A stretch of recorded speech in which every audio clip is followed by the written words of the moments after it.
తాకట్టులో ఉన్న మీ బంగారాన్ని విడిపించి ఆ రోజు ఆన్లైన్ రేటుకి మేము కొంటాం. Bhavani gold company. నమస్కారం, సుమన్ టీవీకి స్వాగతం. 2025 సంవత్సరం నవగ్రహాల స్థితిగతులు ఎలా ఉన్నాయి, ద్వాదశ రాశుల వారికి ఎటువంటి ఫలితాలని అందజేస్తున్నాయి, ఈ విషయాన్ని తెలియజేసేందుకు మనతో పాటు ఉన్నారు ప్రముఖ జ్యోతిష శాస్త్ర పండితులు, శ్రీచక్రపీఠ వ్యవస్థాపకులు బ్రహ్మశ్రీ ప్రదీప్ జోషి గారు. గురుగారు నమస్కారం. శ్రీమాత్రే. గురుగారు, 2025 సంవత్సరం మరి ధనుసు రాశి వారికి ఎలా ఉండబోతుంది? శ్రీ గురుభ్యో నమః. శ్రీమాత్రే నమః.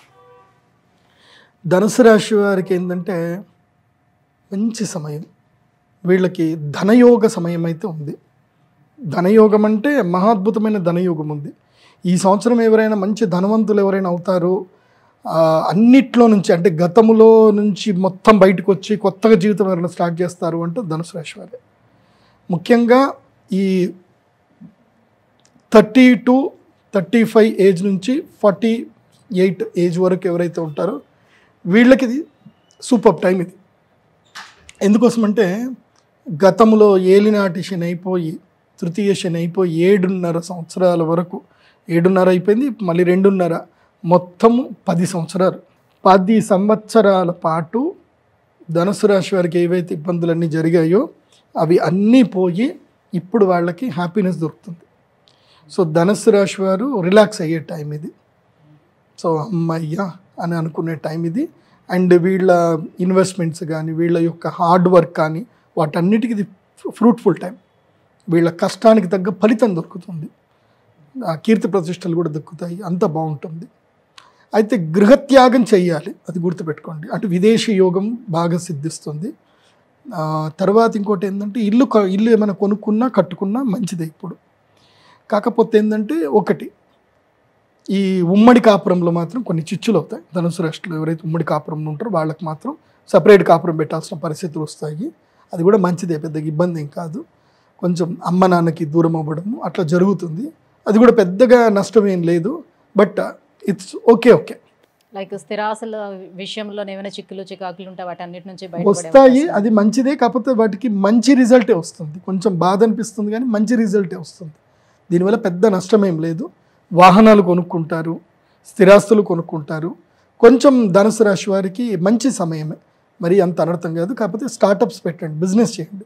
ధనుసు రాశి వారు చాలని శాలరీస్తో ఉంటే కనుక తప్పకుండా మీరు బిజినెస్ అయితే స్టార్ట్ చేయండి. మీకు దగ్గర డబ్బులు లేకపోయినా పానీపూరి అయినా స్టార్ట్ చేయండి. ఏదైనా సరే చిన్న బిజినెస్ అయినా పెట్టండి. పానీపూరి బిజినెస్ స్టార్ట్ చేయాలంటే 10,000 చేతిలో ఉంటే చాలు. హోటల్ ఇడ్లీ బిజినెస్ కూడా పెట్టవచ్చు. 50,000 చేతిలో ఉంటే ఇడ్లీ వ్యాపారం కూడా పెట్టవచ్చు. కానీ ఏదైనా సరే వ్యాపారం పెట్టండి. ఫుడ్ బిజినెస్ చేయండి, లేదంటే ఏదైనా ఒక బిజినెస్ చేయండి. మీకు సుమన్ టీవీ బిజినెస్లో బోల్డ్ ఐడియాస్ ఉంటే ఫాలో అవ్వండి. So do business. సో మరి అలా అయితే ఉద్యోగస్తుల పరిస్థితి ఏంటి, వాళ్ళకి ఎలా ఉంటుంది? అంతే, చిరాకులు ఉంటాయి. నేనేం చెప్తా అంటే అదృష్టం వచ్చినప్పుడు బిజినెస్ చేయాలి, టైం బాగలేనప్పుడు ఉద్యోగం చేయాలి. ఎందుకో మన టైం బాగలేదనుకో మన పని మనం నడిచిపోతూ ఉంటుంది, మన యజమాని మనల్ని కాపాడుతాడు అన్నట్టుగా ఉంటుంది. టైం మంచిగా ఉందనుకో నీ అదృష్టం అంతా నీ యజమాని ఎత్తుకొని పోతాడు. సో వీళ్ళు తెలివితేటలు అవన్నీ కూడా సంస్థకు ఉపయోగపడతాయి అన్నట్టు. సో మరి ఇంకా వీళ్ళు ఎటువంటి పరిహారాలను పాటించాలంటారు? వీళ్ళు ముఖ్యంగా ఈ ఏదైతే కనుక అక్షయ తృతీయ వస్తుందో, వసంత పంచమి వీళ్ళకి పెద్దగా యూజ్ ఏం లేదు. మామూలుగా అమ్మవారి పూజ చేసుకోవచ్చు వసంత పంచమి. కానీ అక్షయ తృతీయ వీళ్ళకి చాలా కీలకం. ఎందుకోసం అంటే గురువు మారే సమయానికల్లా వీళ్ళు లక్ష్మీ యోగ సిద్ధికి కమలాత్మిక యాగం చేసుకుంటే వీళ్ళకి మేలు జరుగుతుంది. అండ్ వీళ్ళు కూడా తప్పకుండా వారాహిమాల అని ఒకటి దొరుకుతుంది. వారాహిమాలను మెడలో ధరించి ప్రతి మంగళవారము మహాగణాధిపతికి లడ్డూలు నివేదన చేస్తూ గణపతికి ప్రదక్షిణ చేస్తే మంచి జరుగుతుంది. మరి మకర రాశికి ఎలా ఉండబోతుంది? ఏలినాటి శని వెళ్ళిపోతుందనే ఆనందంలో వాళ్ళు ఉంటున్నారు. సో ఇక్కడ నుంచైనా వాళ్ళకి బాగుంటుందా? శ్రీ గురుభ్యో నమః. శ్రీమాత్రే నమః. మకర రాశి వాళ్ళ జన్మ రాశ్యాధిపతే శని. మొన్నటి వరకు ఏలినాటి శని ఉండే, 7.5 సంవత్సరాల శని దూరం అయిపోతుంది. సో వీళ్ళకే విడుదల పాటేసుకోండి, డ్యాన్స్ చేయండి మంచిగా. మీకు వసంత పంచమి కాగానే మీ జీవితం లోపలికి వెలుగు వచ్చేస్తుంది. శని మిమ్మల్ని వదిలేస్తాడు. కానీ ఇట్స్ టైమ్ టు రియలైజ్. ఇప్పటికైనా మీరు రియలైజ్ అవ్వండి. ఈ 7.5 సంవత్సరాలని ఒకసారి జీవితం మొత్తం నెమరేసుకోండి. 7.5 సంవత్సరాలు ఏమేం జరిగింది, ఎవరెవరు మీకు సహాయం చేశారు, ఎవరు మిమ్మల్ని మోసం చేశారు, మీరు ఎక్కడ పడిపోయారు, పడ్డప్పుడు మిమ్మల్ని ఎవరు ఆదుకున్నారు, వాళ్ళందరికీ కృతజ్ఞత చెప్పాలి. వసంత పంచమి ఉగాది రోజు వాళ్ళందరికీ వెళ్ళి థ్యాంక్స్ చెప్పాలి. మీకు ఈ 7.5 సంవత్సరాలు ఎవరు సహాయం చేశారో వాళ్ళకి థ్యాంక్స్ చెప్పాలి. థ్యాంక్స్ చెప్పడం మాత్రం మర్చిపోవద్దు. మకర రాశి వాళ్ళు ఈ 7.5 సంవత్సరాల్లో మీకు ఈ 5 సంవత్సరాలు కానీ 7 సంవత్సరాలు కానీ ఎవరైతే మీకు తోడున్నారో వాళ్ళకి మీరు తప్పకుండా థ్యాంక్స్ చెప్పాలి. ఎందుకోసమంటే ఈ మకర రాశి వాళ్ళకి ఒక ఇది ఉంటుంది, థ్యాంక్స్ఫుల్నెస్ ఉంటుంది. శ్రవణ నక్షత్రం వాళ్ళు ఉంటారు, వీళ్ళకి పెద్దగా థ్యాంక్స్ఫుల్నెస్ ఉండదు. వీళ్ళు ఎప్పుడు వేరే వేరే దీంట్లో ఉంటారనమాట, ఆ దాంట్లో దీంట్లో ఉంటారనమాట.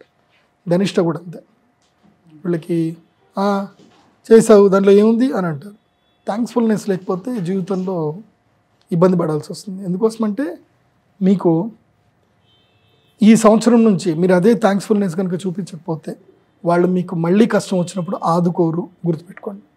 ఎందుకోసమంటే వసంత పంచమి అవుతూనే మీకు ఏలినాటి శని అయిపోయినా కానీ పెద్దగా సపోర్ట్ ఏం చేయడు. 4వ ఇంట్లో గురు, ఇప్పుడు 2వ ఇంట్లో గురువు దాటాడే అనుకోండి, 3వ ఇంట్లోకి వెళ్తాడు. 3వ ఇంట్లోకి వెళ్తే ఏముంటుంది, మా అంటే మీకు స్థిరాస్తులు యోగం కలిగిస్తాడు, తర్వాత ధైర్యము సాహసం కల్పిస్తాడు, మొండితనం కలిగిస్తాడు, ఇదంతా చేస్తాడు. కానీ గురువు వెళ్ళిపోతున్నాడు.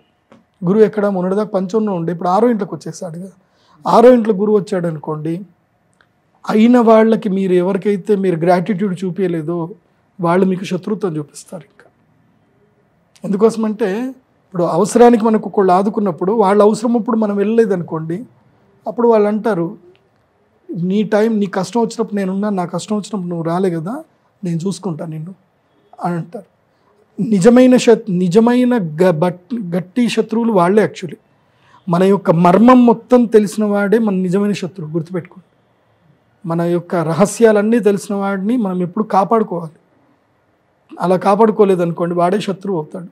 కాబట్టి ఈ సంవత్సరము మకర రాశికి బలమైన శత్రువులు తయారవుతారు.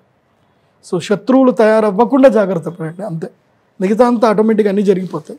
కొత్త శత్రువులు, బలమైన శత్రువు తయారవ్వకుండా చూసుకోండి. బలమైన శత్రువు ఎక్కడి నుంచో రాడు. త్రివిక్రమ్ శ్రీనివాస్ గారు చెప్పారు, ఎక్కడి నుంచి వస్తాడు, మన ఇంట్లోనే ఉంటారు. మన గురించి మొత్తం తెలిసినోడే మన బలమైన శత్రువు, అది బాగా గుర్తుపెట్టుకోండి. అండ్ ప్రపంచంలో నీ గురించి బయట ఎవడని చెప్పిన ఎవడు నమ్మడు. నీ ఇంట్లో చెప్పారనుకో, అది ఎంత పెద్ద అబద్ధం అయినా సరే నమ్మేస్తారు. అందుకోసమంటే మీ ఇంట్లోనే చెప్పారుగా నీ గురించి అని అంటారు. సో మీ ఇంటి వాళ్ళే మీకు శత్రువులు అవుతారు, జాగ్రత్తగా ఉండండి. మరి ఇంకా ఎలాంటి దైవపరంగా ఎటువంటి పరిహారాలను పాటించాలి, వీళ్ళు ఏం చేయాలి? థ్యాంక్స్ఫుల్నెస్ is most important to Makar రాశి. థ్యాంక్స్ఫుల్గా ఉండండి, ప్లెజెంట్గా ఉండండి. మెయిన్గా ఏంటంటే ఈ సంవత్సరము రాజశ్యామల యాగం చేయండి వసంత పంచమికి. మీరు అక్షయ తృతీయ యాగం చేసినా చేయకపోయినా మీ గురువు అయితే సపోర్ట్ చేయడు. కాబట్టి వసంత పంచమి రాజశ్యామల యాగం అయితే చేయండి. దానివల్ల నెగిటివ్స్ పోయి కొంచెం మేలు జరుగుతుంది, శత్రు భయం రాకుండా ఉంటుంది. రాజశ్యామల యాగం చేయండి. ఆషాఢ మాసములో ఆషాఢ అమావాస్య రోజు బగలాముఖి తంత్ర సాధన తప్పకుండా చేయండి. ఎవరు? మకర రాశి వాళ్ళు. గురుగారు 2025 సంవత్సరం మరి మకర రాశి వారికి ఎలా ఉండబోతుందన్న విషయాన్ని తెలియజేసినందుకు ధన్యవాదాలండి. శ్రీమాత్రే.